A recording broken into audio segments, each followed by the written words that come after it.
Hello, Dr. Dave, and welcome to the Anti-Aging Uncensored podcast. Well, thank you for inviting me, Jill. I'm happy to have you here, and I'm really excited to talk to you about how you are really changing the face of healthcare. But before we dive into all of that, let's hear a little bit about you and your background. Well, it's boring. As I tell people, I'm an old guy now. I crossed the threshold of maturity and have my Medicare card as of December.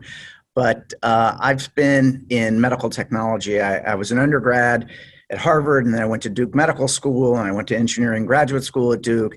I went back home being a state of Oklahoma, and was at the University of Oklahoma. And then I had already licensed several inventions.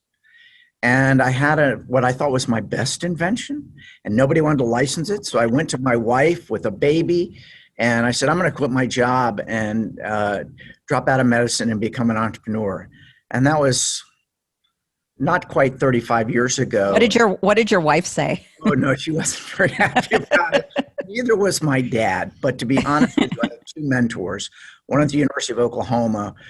They're both dead now, by the way, was the chief of cardiology, and one back at Duke, who was a world's expert, another cardiologist, and they both supported it, and they helped convince my wife and my dad that, yes, I should try this. It was going to be an experiment. I could always look back, and I haven't looked back, and it's been a wonderful experience.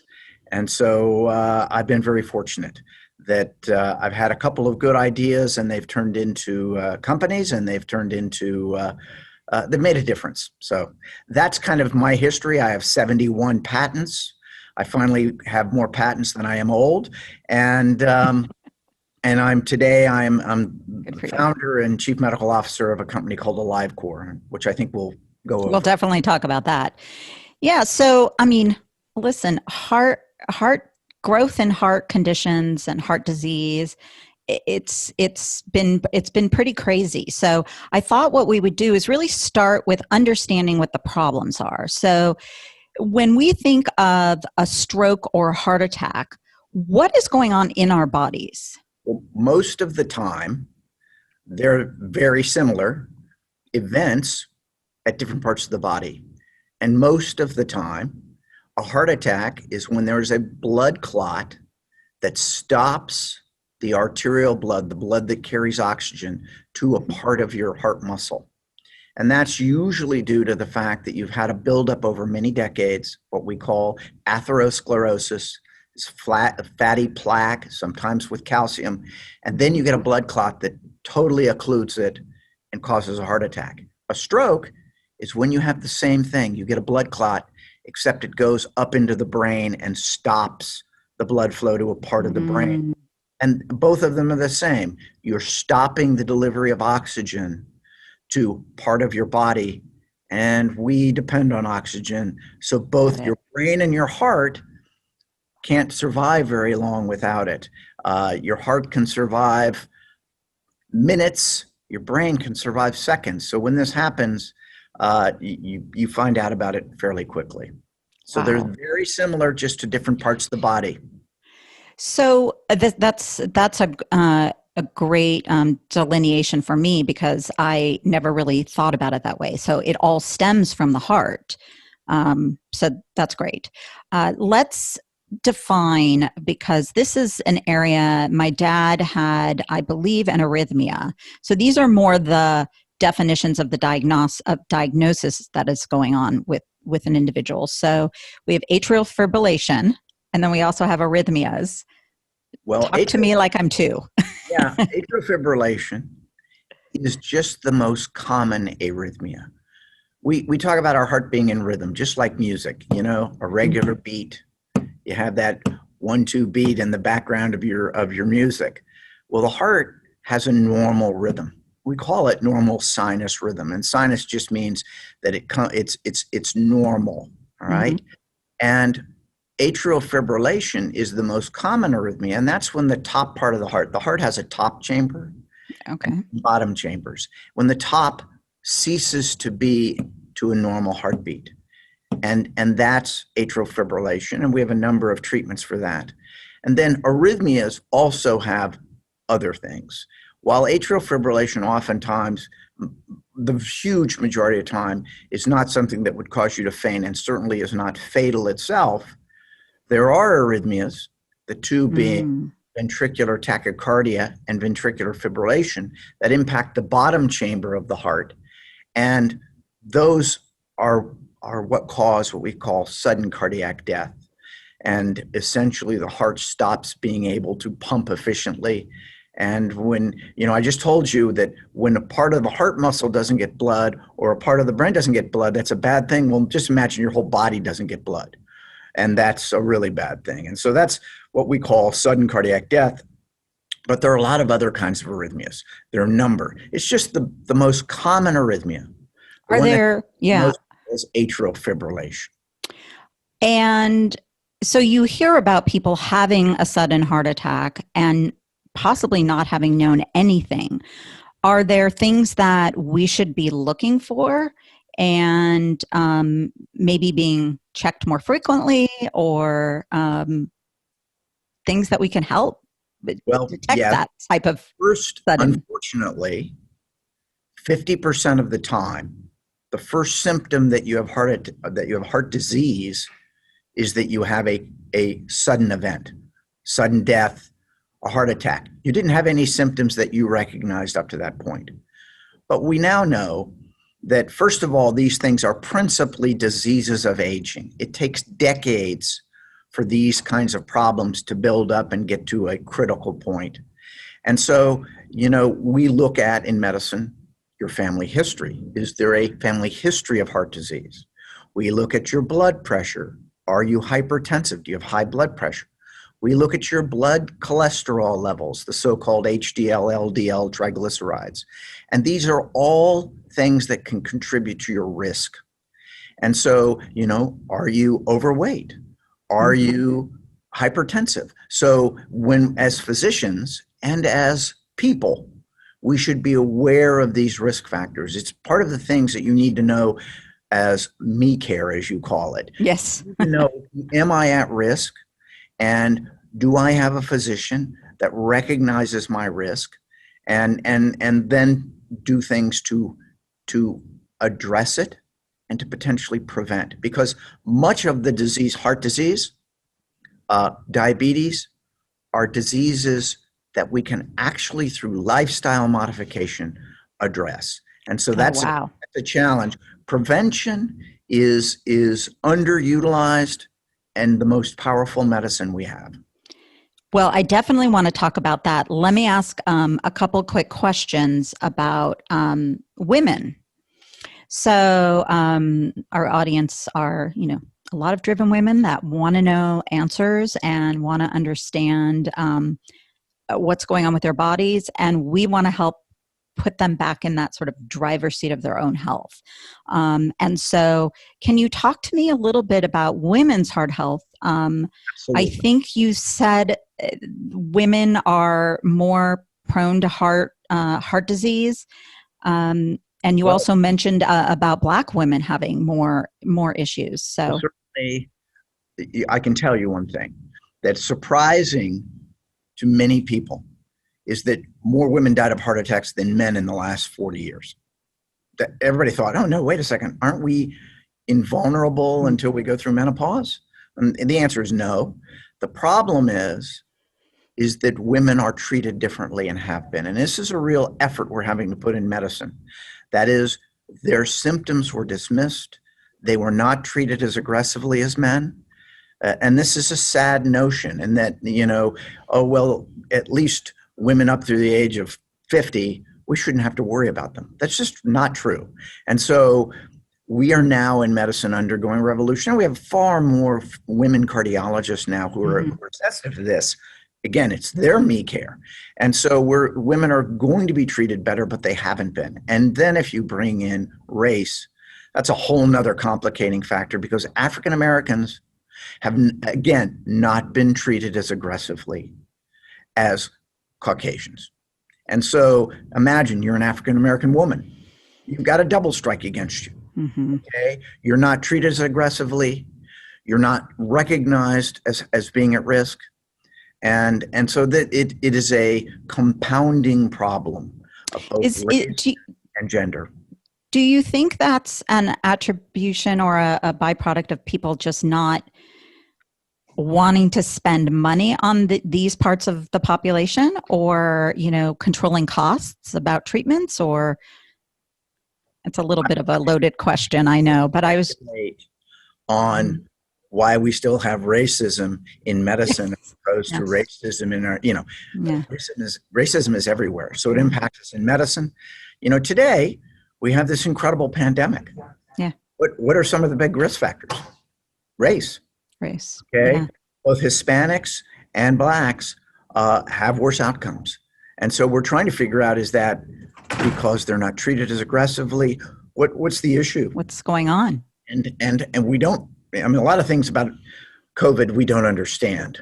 And one of them is that, but clearly people who live, who are in the lower socioeconomic, strata, don't get as good medical care as Yeah. those who not. And so these are all real world issues Yes. in a system where we have a multi-tiered payment.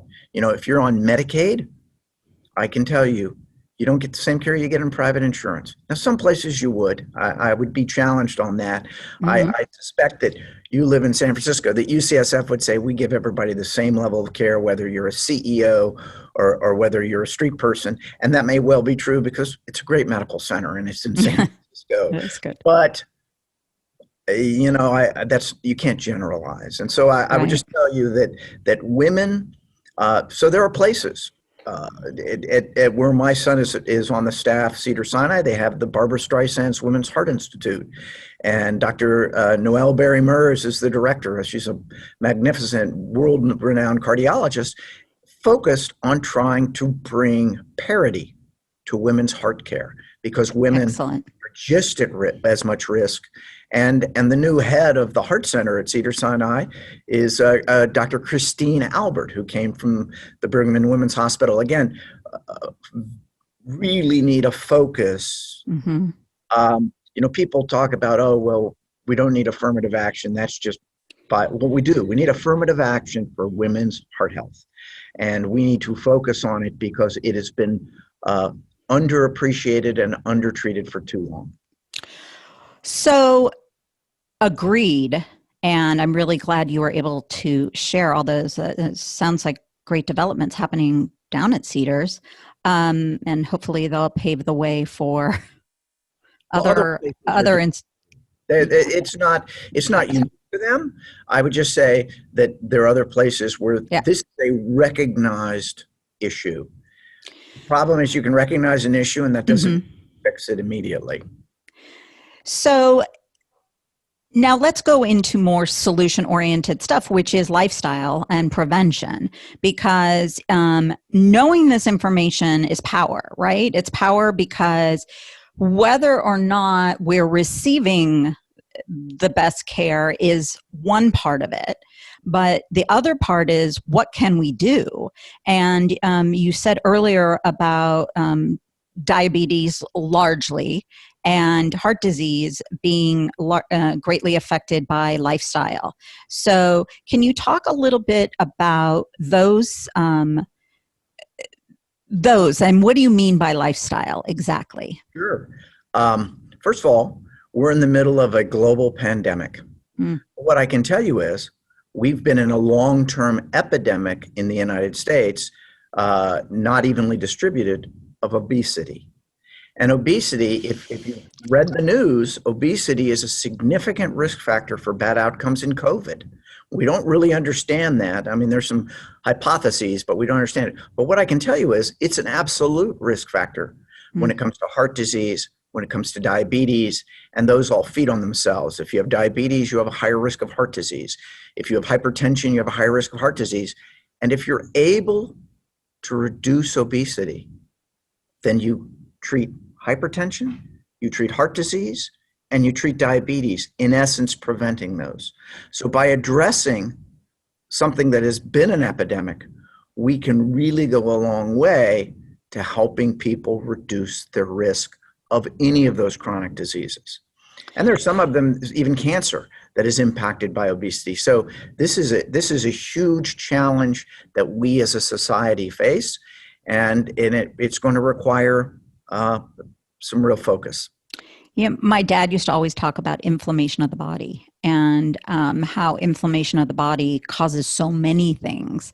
And so it'll be really interesting to see what they discover over time with COVID, as well as we need to help people in those situations that are dealing with obesity figure out better ways to do things. Yeah, absolutely.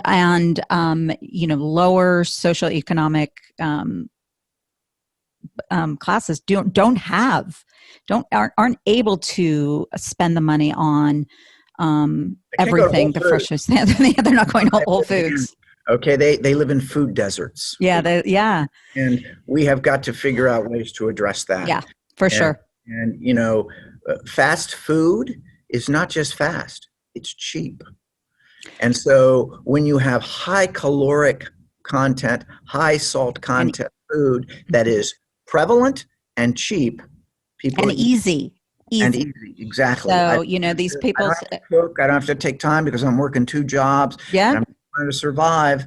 And, I can stop by, you name it. I'm not going to name a restaurant, but you can stop by and pick up food even now, yeah, get and go. And so these are all issues that we've got to try to address as a society. yep. Because otherwise it impacts all of us because of cost of healthcare, utilization of healthcare. Yeah, I think, seeing the big picture of how things are affecting us, even if they're not directly affecting us, is so important. It's cause and effect of what's going on. Well, So go ahead. It Go does ahead. impact us because our taxes, Medicare, Medicaid, hospital utilization, All of it. all of these things are impacted by lifestyle and by the impacts of difficult lifestyles. And I would tell you, I'm not an expert, but my oldest son is an expert on obesity and obesity medicine. He's a physician, and he would tell you it's not a failure of individuals. It's a disease, and it needs to be treated as a disease. And it's not a personal failing. It's a multifactorial disease. Mm-hmm. And so, he says treating it requires addressing all those factors. Excellent. Well, he'll be invited right away to talk to me because I think that is such an important issue. So many of us struggle with it. Before we moved on to the technology, I want to quickly address sort of people band-aiding things with drugs, or maybe they're not band-aids. Within heart disease, there's heart medications you hear about, pharma commercials, all of that. They're not Band-Aids. They're legitimate, real, useful treatments. Good. The issue is we live in a society where give me a pill, doc. It's a lot easier for me to take a pill to control my blood pressure than it is for me to exercise and diet. Yeah. Those are much harder, and to sustain them. I can get up every morning and take a pill. That I can do. And if I can just keep living my life without throwing monkey wrenches into my schedule or into my diet or whatever, that's easy. And so there's a lot of impetus and pressure to just give me a pill. That's our society. And unfortunately, breaking bad habits or changing them is a challenge. So medication is very useful because let's take one that people sometimes put in a bugaboo in, statins. Mm-hmm. Statins have done more to prevent heart attacks than anything else we've done. They are dramatically powerful medicines, and yes, they can have some side effects in certain individuals, but overall, study after study after study has shown dramatic reductions in serious heart attacks. And so those are useful medicines. Now, would it help if people lost a lot of weight? Yes, it would, but we're realists. We have to be realists as physicians. And so, we have to do the best for our patients. And if we think the best for our patients is to prescribe statins or blood pressure medicines, we will do it and try to uh, help them as best we can. Excellent. Well, that's a perfect segue to talk about solutions and AliveCore. Tell us about AliveCore and kind of a little bit how it came to be and just what it is that you do and it does. AliveCore, I have 4 children. My wife and I have 4 children. I've been married 36 years. So 4 children means, and my baby is 21. No, AliveCore is my baby and it's 10 years old. Okay. And I met you shortly after AliveCore really got its start, Jill. So we've been 10-year friends. What I would tell you is, having been an inventor in the cardiovascular space for too many decades, I saw the opportunity that we could take these magnificent things, these smartphones that control our lives. I say they're the remote control for our lives. I order my Starbucks, I order my Uber, I order my plane ticket, I look at my bank balance. We do everything. I look at pictures of my granddaughter. All of those things are controlled by our smartphone. And, Steve Jobs, it was in 2007, one more thing.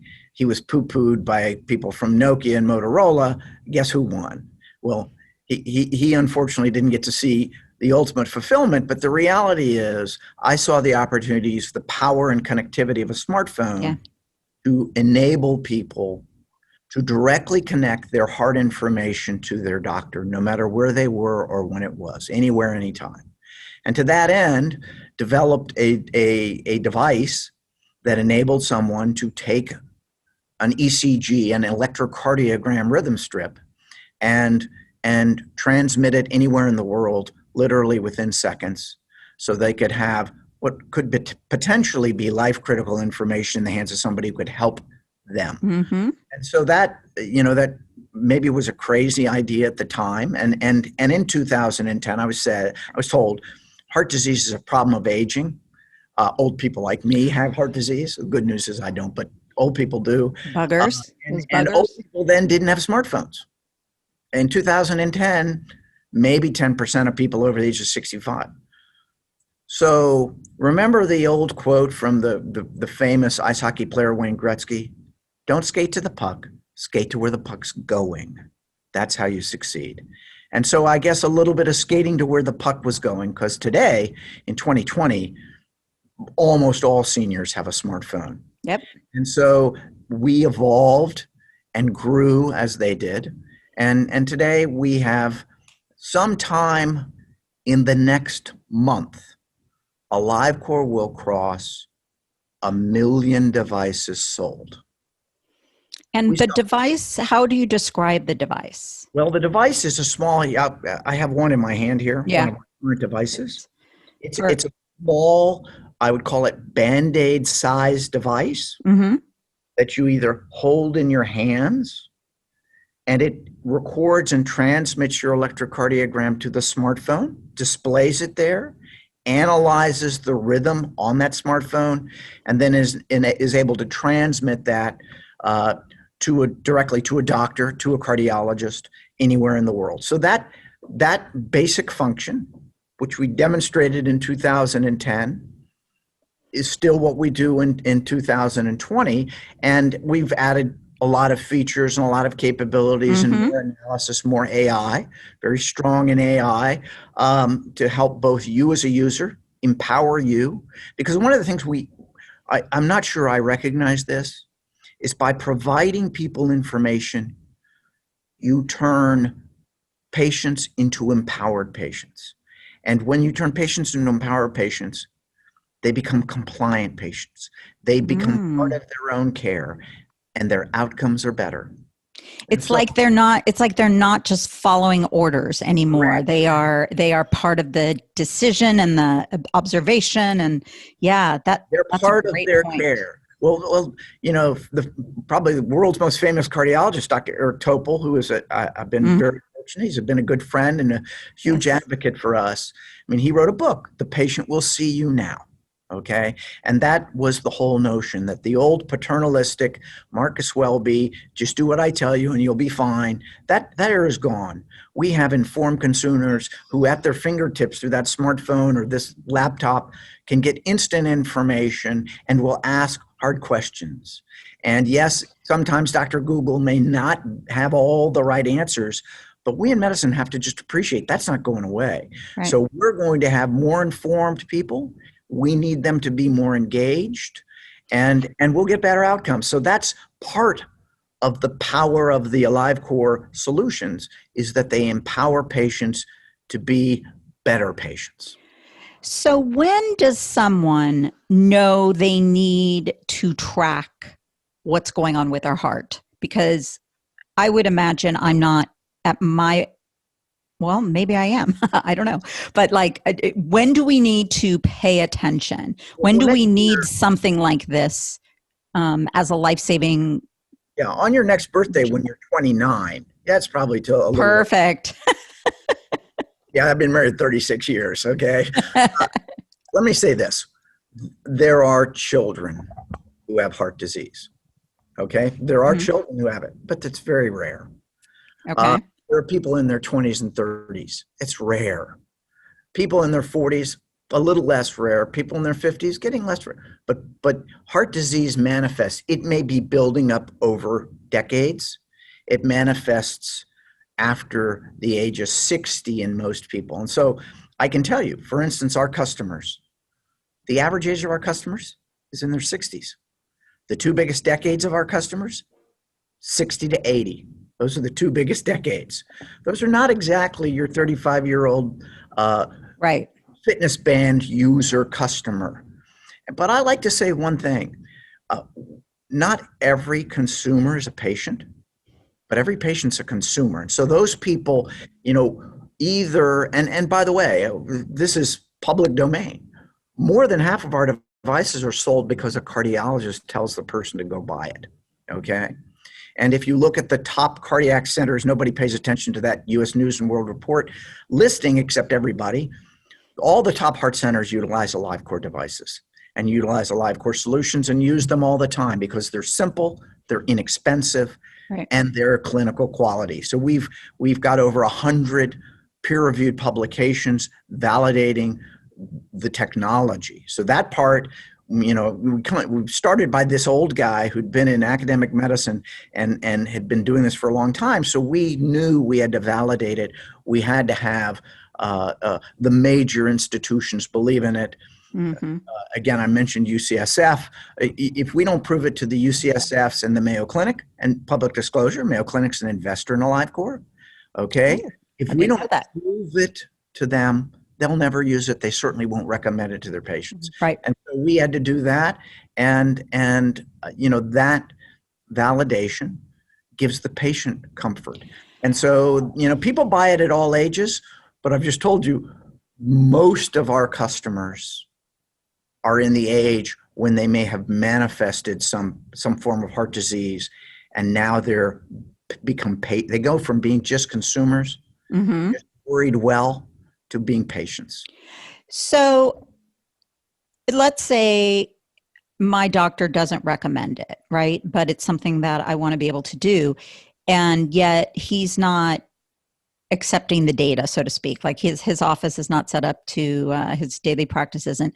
Do you offer, is there a way for people to kind of take charge on their own? Yeah, as a matter of fact, there is. So first of all, Oh, our okay. product is available over the counter, so you can buy it Mm-hmm. through that smiley face company that sells us everything online. You can buy Yes. it from AliveCore. And then in the app, once you buy the device, you have the ability to print a PDF report or email that, but you also have the ability in the app itself to send your recording off to a board certified cardiologist, and we charge Oh, for that. okay. And that expert analysis will come back to the app, all securely done, all HIPAA compliant. And so we give you the ability to get an expert to look at it. And I would tell you that we just introduced a new service we call Cardiac Care, where we'll be expanding that capability. Hmm.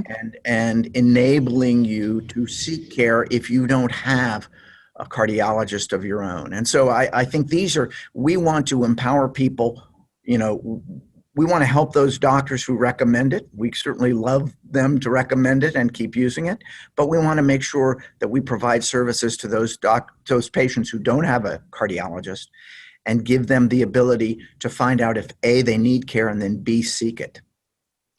That's great. And I'm wondering, so there's been, a lot of hoopla around, some of the smartwatch makers adding heart rate tracking and things like that. Apple Watch in particular, I think Samsung maybe. I don't even really use those. But I know that yours is sort of like a cut way above. So how do you guys differ? And besides being absolute pioneers in this Besides being a lot field, better, how do we differ? well, like what? How would people understand the differences? Let me just say this: the Apple Watch. Apple's a great company. Mm-hmm. You can't argue with their success. Yeah. And they introduced an EKG function on their smartphone a couple of years ago, and our company's done nothing but grow exponentially since that time, and maybe to everyone's surprise. But I would also say that that's one function. Most people who buy an Apple Watch don't buy it, nor use it, nor need that function. They buy it for all the other things that an Apple Watch does. I have an Apple Watch, Mm-hmm. calendars and phone and alerts and track my workouts and all those things that are valuable to people. And Samsung and Fitbit and the other companies making wearables are following Apple's lead, and so we have no doubt. We're focused on patients and delivering clinical quality data to patients. Like I mentioned, The back end leading heart is. centers all over the world, not Mhm. just here in the United States, utilize AliveCor, believe in AliveCor, understand, and we've spent a lot of effort making our products clinical quality and validating that quality. So, I don't downplay anybody's products. What I would say is, I will tell you, ours are the best for a variety of reasons. In Yeah. fact, the one I have here in my hand, this is our latest device. This is called the CardioMobile 6L. And instead of one lead, which is what our original product did, the CardioMobile Mm-hmm. uh, or the Apple Watch, this one actually gives you 6 leads or half of the 12 lead ECG. When you go into a doctor's office or a hospital, they put all those electrodes on you. And they do what's called a 12 lead ECG. Well, this device that fits in your pocket can do half of that 12 lead ECG and give your cardiologist far more information on a variety of conditions that quite frankly, you can't diagnose with either our device or any other single lead. And so I hate to use a trite phrase, but other people have done it. It's a game changer, and that's Yeah. a huge driver for us and for all the cardiologists. So in many instances, this is what they recommend today that their patients get. The difference is $89 versus $149. We've tried from the beginning to make our products affordable for anybody. Mm-hmm. And you go in, almost anything you do in medicine, you have a copay. And so we want it to always be not much more than a copay or than a couple of copays. And so I think we've succeeded in that. So as I said, we'll soon cross 1 million devices sold. I don't think that's been a huge barrier. Our pricing hasn't been a barrier.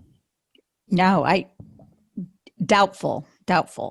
It's amazing what you guys have done. And I feel personally so strongly about getting the information out because so many people don't know still. And their doctors aren't, maybe they're not familiar or they're not sharing this information. So I'm really grateful that you were able to join us today to talk about this and really understand how technology is actually going to truly help women's health as a category. So thank you for that. Before we wrap up, I have a couple questions that we ask, and I'm sure you'll have something to say. I'll try. What's the one ritual in your day that you never forget to do, and why? I tell my wife I love her. That is the most important ritual in my life. What Okay, are the two that's most lovely. important words for 36 years of marriage? Yes, dear. I mean, the old expression of if mama's not happy, nobody's happy. I Good can tell you, lessons. everybody in our family knows that's true. And so that's a ritual that no matter where I am in the world, I got to figure out what time it is where she is and make sure she knows I love her. So that's, Good lessons. Good lessons. That's a great one. So I often talk about self care as me care. Basically, taking care. How do you take care of me? And so, if you were going to be stuck on a fictitious desert island, what's the one me care product you'd want to take with you? toothbrush. No doubt about it, because to be honest with you, there's a huge association between gum disease and heart disease. Inflammation, I your had no dad, idea. body-wide inflammation. Inflammation causes atherosclerosis, causes arthritis, causes all kinds of problems. And so I'd want a toothbrush. Even if I brush my teeth Awesome. with salt water, that would be the me care product I would like to have on that island. That is so interesting. I didn't even know the correlation. That's a good one. Thank you for sharing that. You're welcome. Okay, so where can everyone connect to you online? Well, uh, Dr. Dave. All right. So on Twitter, I am Dr. Dave 01, Right. DRDAVE 01. Mm-hmm. And that's true on LinkedIn also. And I accept LinkedIn requests from people who have questions. You can follow me on Twitter, Nice. and I think those are the best Those are the ways. best. Following And the website, which we're going to put all this information in the show notes, but the website is to Mhm. www.alivecore, Uh-huh. ALIVECOR.com. Perfect. Perfect. Well, thank you so much. I can't wait to get your son on, and I just can't thank you enough. Well, Jill, thank you for You inviting stay me. safe with your family You also. through all of this, and I hope you get to hug that granddaughter soon. Thank you very much. Take care. Thank you.